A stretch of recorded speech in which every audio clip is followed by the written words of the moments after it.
Hello everyone and welcome to English बानीसा। तो आज की इस वीडियो में हम एक beautiful and thought provoking pome the lotus को डिस्कस करने जा रहे हैं, जिसकी पोएटिस है तरोदत। Video I have already uploaded in English. If you want you can watch that video.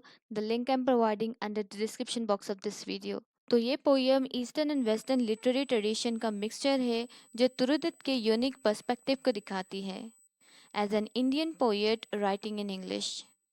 तो आगे बढ़ने से पहले पोएटिस के बारे में जान लेते हैं। एक बहुत ही फेमस इंडियन पोएट है जो कि इंग्लिश एंड फ्रेंच दोनों लैंग्वेजेस में लिखती थी। बहुत ही कम वक्त में तुरुदत ने लिटरेचर में अपना नाम कमाया है। तुरुदत के works Indian and western themes and tradition का मिक्सचर होते थे। नाउ अब इस पोम के स्ट्रक्चर की बात करें तो ये एक सोनेट है। सोनेट यानी 14 लाइन्स की पोम को सोनेट कहा जाता है। It follows the Petrarchan sonnet form. That means ये 14 लाइन्स टू स्टैंजाज में डिवाइड है, यानी कि फर्स्ट स्टैंजा में 8 लाइन्स है जिसे ऑक्टेव कहा जाता है, और आखिर के 6 लाइन जिसे सस्टेट कहा जाता है। The rhyme scheme is A double B A double B A octave and C D E in the sestet. Poem lotus first 1882 में पब्लिश हुई थी in her collection title ancient ballads and legend of Hindustan. Lotus ये एक perfect example है जो तुरुदत की ability को दिखाती है, जहाँ पर दत्त ने ईस्टर्न और वेस्टर्न थीम को मिक्स किया है। एक्चुअली 19th सेंचुरी में जब दत्त अपने वर्क्स को लिख रही थी, तब ब्रिटिशर्स इंडिया पर रूल कर रहे थे। तो ये पीरियड कल्चर्स के क्रॉस पॉलिनेशन को दिखाता है। उदित ने लोटस के जरिए इंडियन कल्चर को दिखाया है विथ वेस्टर्न लिटरेरी ट्रेडिशन। जैसा कि मैंने बताया है, इस पोम में 2 स्टैंजाज है। तो इस फर्स्ट स्टैंजा में 8 लाइन्स है जो कि उसे ऑक्टेव बनाती है। So let's start this. Love came to Flora asking for a flower that would of flowers be undisputed queen. तो यहाँ पर लव जो है उसे एक कैरेक्टर डिपिक्ट किया है इस पोम में, और फ्लोरा जो है वो फ्लावर्स की क्वीन है और एक ग्रीड गॉडेस ऑफ नेचर है। तो यहाँ पर लव जो है वो फ्लोरा के पास आता है और आकर एक फ्लावर मांगता है, और वो फ्लावर ऐसा हो जिसको सारी दुनिया कबूल करती हो, यानी कि उसकी ब्यूटी का कोई इनकार ना करता हो। अनडिस्प्यूटेड मीन्स हर कोई उसकी खूबसूरती को मानता हो। वो फ्लावर हर फ्लावर्स की क्वीन हो। The lily and the rose long had been rivals for that high honor. इसका मतलब है कि काफ़ी अरसे से लिली और रोज़ के दरमियान में लड़ाई चल रही है, इसी पोजीशन को लेकर, इसी ऑनर को लेकर कि दुनिया में सबसे ब्यूटीफुल कौन है, यानी कि सबसे बेस्ट फ्लावर कौन है, लिली या फिर रोज़। Bards of power had sung their claims, the rose can never travel like the pale lily white. Power poet को कहते हैं जो कि अपनी पोएम्स के ज़रिए फ्लावर्स की ब्यूटी को बयान करते हैं।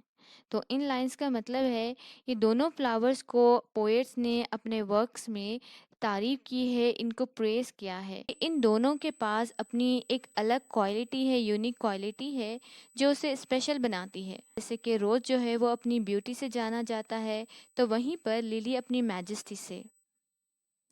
विथ हर जुनू में but is the lily lovelier. Thus, between flower factions rank the strife in Psyche's power. यहाँ पर लिली को जुनू से लिंक किया जा रहा है। जुनू यानी कि ये जुपिटर की वाइफ है जो कि goddess of fertility and protector है। और वहीं पर रोज को साइक यानी कि एक ग्रेट गॉडेस से कनेक्ट किया जा रहा है। दैट मीन्स यहाँ पर डिबेट चल रहा है कि which flower is the best, rose और lily. Now let's read the second stanza. यहाँ पर सेकेंड स्टैंजा में 6 लाइन्स है जो कि उसे सस्टेट बनाती है। So let's start this. Give me a flower delicious as the rose and stately as the lily in her pride. अब यहाँ पर लव जो है वो अपनी ख्वाहिश जाहिर करता है, वो फ्लोरा के पास आता है और उससे कहता है कि उसे एक ऐसा फ्लावर चाहिए जिसमें रोज़ की ब्यूटी भी हो और लिली की डिग्निटी भी शामिल हो। दैट मीन्स यहाँ पर वो दोनों फ्लावर्स का कॉम्बिनेशन मांगता है। But of what colour. तो यहाँ पर फ्लोरा क्वेश्चन करती है लव से कि उसे which colour he wants. Rose red love first choose then prayed no lily white और बोथ प्रोवाइड। दैट मीन्स शुरू में लव रेड रोज मांगता है, फिर वो अपना इरादा बदल लेता है और लिली वाइट मांगता है। फिर वो अपनी ख्वाहिश ज़ाहिर करता है कि उसे दोनों कलर्स का कॉम्बिनेशन चाहिए, यानी कि एक ही फ्लावर में उसे दोनों कलर चाहिए। And Flora gave the lotus rose red dyed and lily white, the queenliest flower that blows.